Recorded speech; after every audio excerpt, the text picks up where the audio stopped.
Shri Venkateswara gold తాకట్టులో ఉన్న మీ బంగారాన్ని విడిపించి కొనబడును.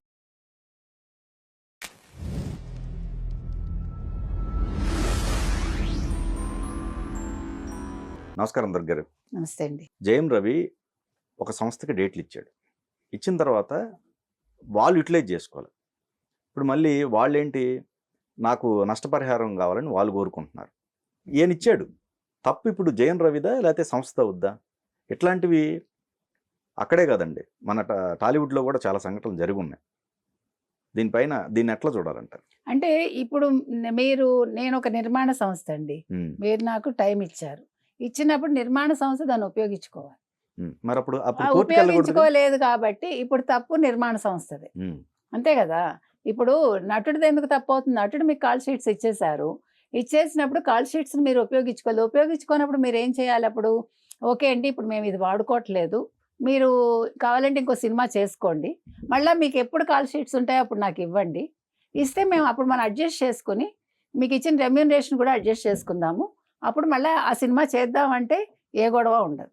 అలా కాకుండా ఇప్పుడు జయన్ రవి చెప్పినట్టుగా ఈయన కాల్ షీట్స్ ఇచ్చారు, వాళ్ళు వాడుకోలేదు. వాళ్ళు వాడుకోనప్పుడు తప్పు వాళ్ళదే. అప్పుడు జయన్ రవికి వాళ్ళు పరిహారం ఇవ్వాలి. వాళ్ళు 2 సినిమాలకి ఇతను బుక్ చేసుకున్నారు. బుక్ చేసుకున్నాక అతను ఏం చేశాడు, వేరే సినిమాకి ఇప్పుడు పనిచేస్తున్నాడు. సో మా అడ్వాన్స్ మాకు తిరిగి ఇచ్చేయాలి అని చెప్పి వాళ్ళు కేసు వేశారు. ఇక్కడ సిటీ కోర్టులో, చెన్నై సిటీ కోర్టులో. అయితే జయన్ రవి లేదా రవి మోహన్, ఇప్పుడు రవి మోహన్ అని చెప్పుకుంటున్నాడు ఆయన, మనందరికీ తెలుసు కదా, ఎడిటర్ మోహన్ కొడుకు. సో తనేమన్నాడంటే, నాకు 9 కోట్ల నష్టపరిహారం Bobby gold touch universe private limited వాళ్ళు ఇవ్వాలి అని ఈయన వేశాడు. ఈయన హైకోర్టులో వేశాడు. ఎందుకు వేశారు? రవి ఏమంటాడంటే, నేను వాళ్ళకి కాల్ షీట్స్ ఇచ్చాను, నా కాల్ షీట్స్ వాళ్ళు వాడుకోలేదు, దానివల్ల నాకు ఇంకో సినిమా చేసే ఛాన్స్ పోయింది.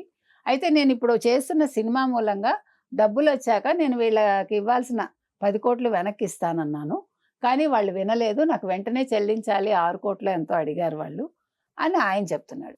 మాకు చెప్పకుండా సినిమాకి వెళ్ళిపోయాడు. మాకు కాల్ షీట్స్ అంటే మాకు ఒక టైం కేటాయించి ఆ టైంలో వాళ్ళకి చేస్తున్నాడని వీళ్ళు అంటూ, మాకు నష్టం కాబట్టి నిర్మాణ సంస్థ మాకు 10 కోట్లు ఇవ్వండి అని వీళ్ళు చెప్తున్నారు. సో ఇక్కడ తప్పు ఇద్దరిలోనూ ఉందా లేకపోతే జయం రవిలో ఉందా అనేది కోర్టులు తేల్చాలి. ఎందుకంటే ఇప్పుడు యూనివర్సల్ గోల్డ్ టచ్ వాళ్ళకి ఇచ్చిన టైంని వాళ్ళు, ఆ కాల్ షీట్స్ని వాళ్ళు వాడుకోలేదని రవి వాదిస్తున్నాడు. కానీ ఇప్పుడు మీరు అంటే ఇక్కడ మనం కనుక క్లియర్గా మనం అబ్జర్వ్ చేస్తే, ఇప్పుడు మీకు నేను ఒక 2 నెలలు టైం ఇస్తానండి, ఫర్ ఎగ్జాంపుల్ నా టైం మీకు కేటాయించినప్పుడు నేను ఆ టైంలో 1 నెల తర్వాత వేరే వాళ్ళకి చేయకూడదుగా. అంటే మనం చేసుకున్న అగ్రిమెంట్ ప్రకారం నేను చేయకూడదు. మరి ఆ రకంగా రవి చేశారా? ఇది చాలా ఏమంటారు, సున్నితమైన వ్యవహారంలా కనిపిస్తుంది. కాదు, అతను ఆ టైం అయిపోయాక వెళ్తే కనుక అయితే ఇతను వాళ్ళకి 10 కోట్లు ఇవ్వక్కర్లేదు, వాళ్ళు 9 కోట్లు ఇవ్వక్కర్లేదా? 10 కోట్లలో ఇతను 9 కోట్లు వేశారు కాబట్టి కోర్టు ఇతను 9 కోట్లు ఇంకా ఇవ్వకుండా 1 కోటి ఇస్తే సరిపోతుందా? ఇవన్నీ అంటే చాలా చిన్న విషయాలు, చాలా సూక్ష్మంగా అనిపిస్తాయి కానీ చాలా పెద్ద విషయాలు అయితే. ఈ కోర్టులో ఉండే అసలు ఏ కేసు అయినా కూడా మనకి తేలటము చాలా టైం పడుతుంది. తేలాక మనకి ఏ రకంగా ఉంటుంది అనేది మనం చెప్పలేం. యాక్చువల్గా ఇది కోర్టులో ఈ కేసు ఉంది కాబట్టి మనం పెద్దగా డిస్కస్ చేయకూడదు. జడ్జిమెంట్ ఏ రకంగా వస్తుందో మనకు తెలియదండి. ఏది ఏమైనా ఇప్పుడు వాళ్ళ నిర్మాణ సంస్థ, కోయంబత్తూరుకి చెందిన నిర్మాణ సంస్థ తప్ప లేదు, రవి మోహన్ వాళ్ళకి ఇచ్చిన టైంని అతను వేరే వాళ్ళకి ఇచ్చాడా అనేది తేలాలి. ఈ మధ్యకాలంలో మనం చూసుకుంటే కోలీవుడ్లో కేసులు ఎక్కువైపోయాయి. అంటే ఏదో ఒక రకంగా నయనతార మీద ధనుష్ వేయడం కానీ, మరొకళ్ళ మీద ఇంకోళ్ళు వేయడం కానీ, ఇప్పటికి ఇది 3వ 4వ కేసు మనం వింటున్నాం. ఎందుకని అంటే చిత్ర పరిశ్రమలో ఒకళ్ళకి మధ్య ఆ సుహృద్భావ వాతావరణం ఉండట్లేదా? లేదు, వీళ్ళు పెద్దవాళ్ళు అయిపోయాకంటే హీరోలు కావచ్చు, హీరోయిన్స్ కావచ్చు, ఒక ఈగోకి వెళ్తున్నారా? మనకు అర్థం కావట్లే. ఏది ఏమైనా అసలు వాళ్ళు కోర్టుకు వెళ్లకుండా ఇతనితో తేల్చుకుని ఉండొచ్చు. లేదు, వాళ్ళు కోర్టుకు వెళ్ళారు కాబట్టి నేను కూడా కోర్టుకు వెళ్తాను అనకుండా రవి గారు కూడా వయా మీడియా పెద్ద మనుషుల ద్వారా దాన్ని సాల్వ్ చేసుకుని ఉన్నా పోతుంది.